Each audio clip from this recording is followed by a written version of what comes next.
Rebonjour, c'est toujours le commandant Tolric. Oui, j'ai dû couper la première partie, la vidéo précédente, parce qu'elle était trop longue, hein, dépassé le quart d'heure. Voilà, donc je reprends. Bon, je ne sais plus trop où nous en étions. Donc là, vous voyez toujours la Goddess Ark, hein, le grand navire d'expédition. Voilà.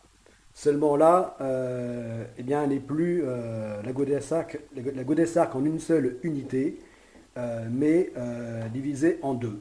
Voilà. Maintenant, donc en deux navires identiques, mais bien distincts. Voilà. Donc le GA Pakicetus et GA en Bulocetus.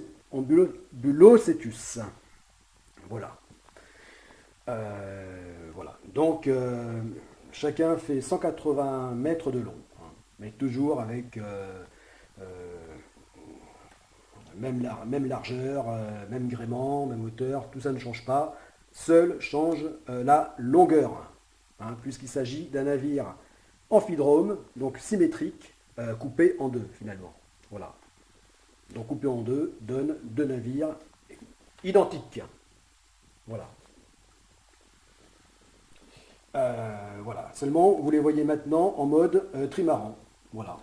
Puisque vous voyez la coque principale avec un flotteur de chaque bord, hein, de chaque côté, là. Euh, donc, un trimaran. Voilà.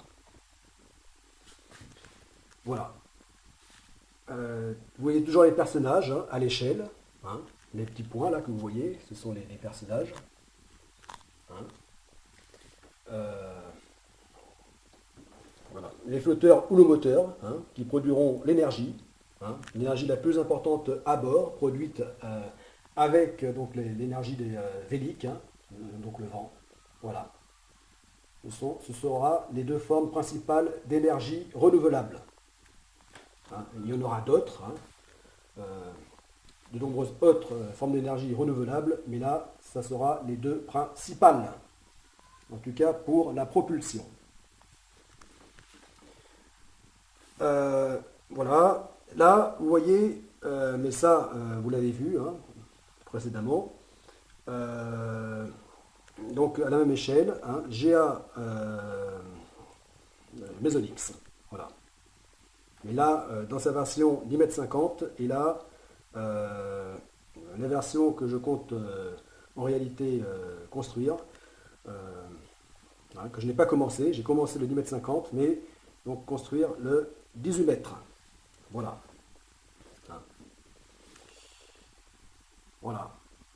Donc là, vous avez des gréements hein, dans leur mode,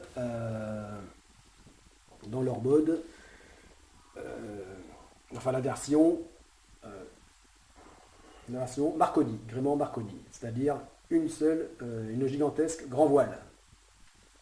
Voilà. Comme je vous avais dit, hein, donc le matériau principal hein, sera l'acier. Hein. Enfin, l'acier, mais ensuite beaucoup donc d'aluminium et de composite thermoplastique. Voilà. En fait, il s'agira donc essentiellement de matériaux recyclables. Hein.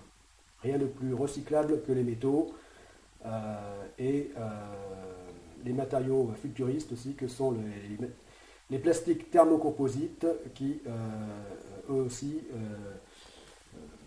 auront de grandes capacités de recyclage. Voilà. Donc un navire totalement éco-conçu, tant pour son mode de construction que son architecture. Voilà. Et son mode de propulsion, et d'énergie produite à bord. Voilà. Donc, je vais enlever donc le gréement, parce que là, vous le voyez sous la forme, donc, enfin, je vous ai présenté déjà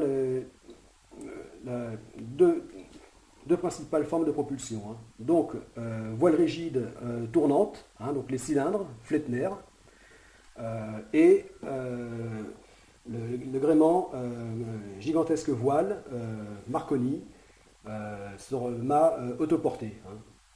Mât immense hein, de 108 mètres, hein, vous voyez hein, ce que ça donne, hein, 108 mètres de mât, hein, voilà, sur un navire de 180 mètres. Là. Voilà.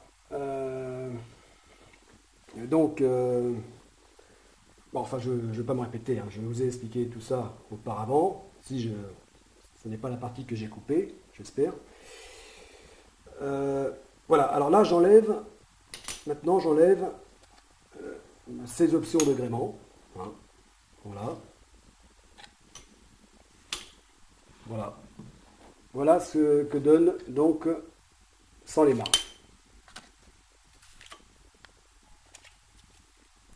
Sans les mâts. Voilà. C'est bizarre, hein, un voilier sans mât. Mais voilà. Voilà, de nouveau, en mode Godessark. Voilà. Voilà ce que ça donne. Vous voyez.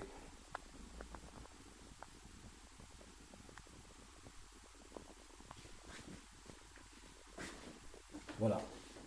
Mais ceci n'est pas la version définitive. Hein. Voilà. Je vous présenterai par la suite le troisième type de gréement voilà, qui finalement sera adopté. Hein. De gréement vélique.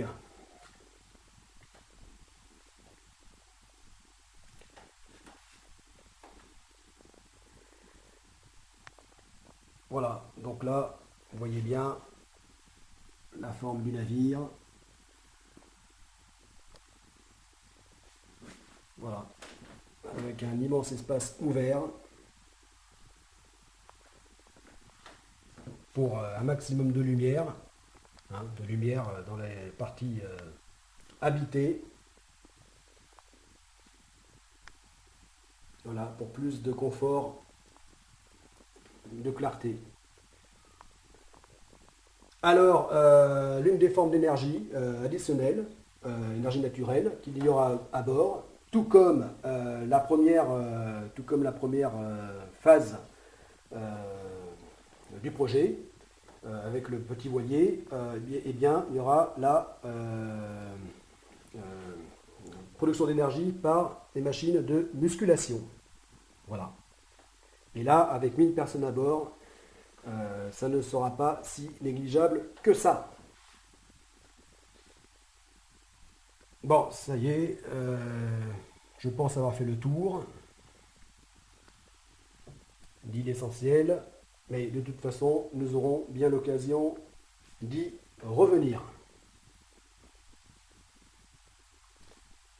C'était le commandant Tolric. A plus!